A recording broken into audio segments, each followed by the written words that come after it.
Singapore politics has always been dominated by the People's Action Party, so much so that Singapore is seen to have a one-party system. PAP has been the ruling party ever since winning the 1959 elections when Lee Kuan Yew became Singapore's first Prime Minister. But in the 2020 elections, one party took 10 out of 93 parliamentary seats and continued their trajectory as the biggest opposition party in Singapore to date. That party is the Workers' Party. That brings us to the question, how did the Workers' Party become popular in a one-party system Singapore? To find out, we gotta go back to 1957, when Singapore was still a crown colony under the British government and the Singapore River smelled like shit. And I mean literal shit. In 1957, Singapore's first Chief Minister David Marshall had raised the idea of forming a political party to protect the welfare and rights of workers in Singapore. Thus, Workers' Party was formed. Workers' Party had founding principles of Merdeka, parliamentary democracy and socialism. The party started gaining traction in 1971 with the election of senior lawyer J.B. Jeyaretnam as Secretary General. Jeyaretnam, known for his fiery speeches and forthright criticisms against the ruling party, was a popular figure amongst opposition supporters. In the 1981 Anson by-election, Jeyaretnam led the party into a historic victory, edging out PAP with 51.9% of the votes. He became the first ever opposition parliamentary member since independence, breaking PAP's long-held monopoly in parliament. Jeyaretnam would go on and win the second by-election in 1984. However, trouble started brewing shortly after when he was faced with the charge of allegedly making a false declaration from the Workers' Party's accounts. Jeyaretnam was eventually declared guilty of falsifying party accounts, resulting in a $5,000 fine, a month of imprisonment, and his removal from parliament. The trouble didn't stop here. Between 1986 to 2001, Jeyaretnam battled with a slew of defamation lawsuits from PAP members before going officially bankrupt and was barred from politics.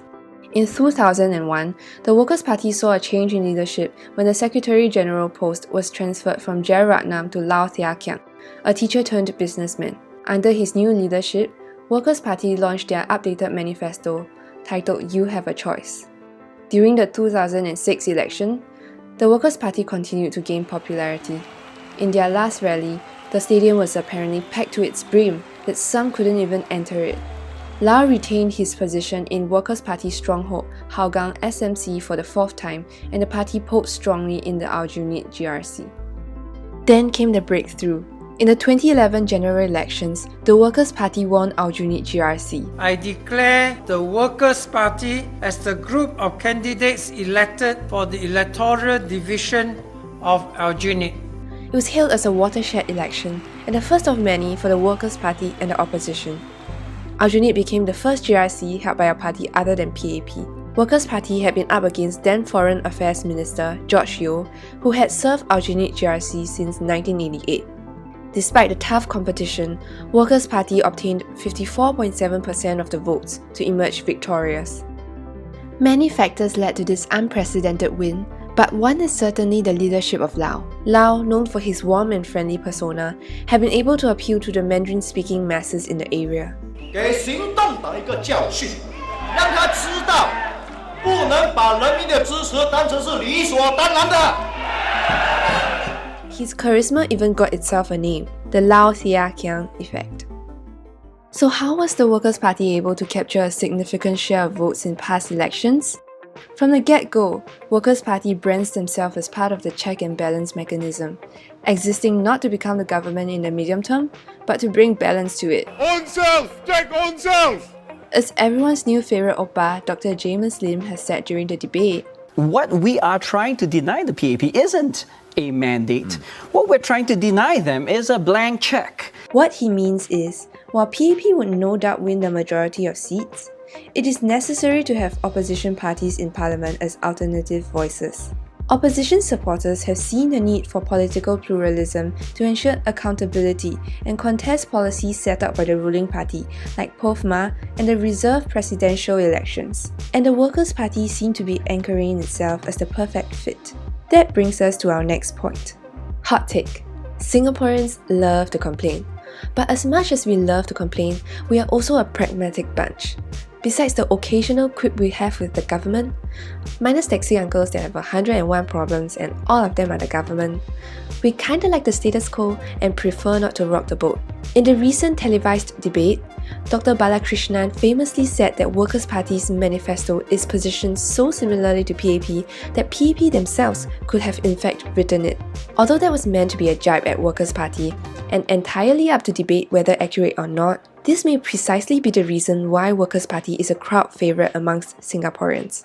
It pushes alternative policies while still being pragmatic and moderate. Not too idealistic, not too extreme. And finally, the credibility of Workers' Party candidates are just as secure as candidates from the ruling party, with beefed up resumes that will make anyone starry-eyed. Let's take Workers' Party star player Dr. Lim as an example. He has got a bachelor's, 3 masters and 1 doctorate down. Although not end-all be-all, having high credentials indicates that candidates are well qualified and capable of policy making, as well as speaking up on the behalf of people in the parliament. The 2020 general election had been a close fight, with PAP capturing 61.2% of the popular vote, a drop from 69.9% in 2015.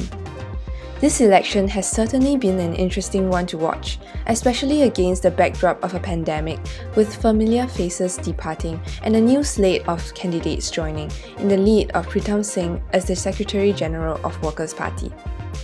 Workers' Party won 2 GRCs against PAP, namely Aljunied and Sengkang, the first time an opposition party has done so since the GRC scheme came into effect in 1988. The election results reflect a possible increase in younger voters, a gradual shift in emphasis from bread and butter issues to also include more macro issues like social inequality and climate change, as well as the need for alternative voices in Parliament. PAP was also once seen as opposition to the Labour Front Party after Singapore's first local elections.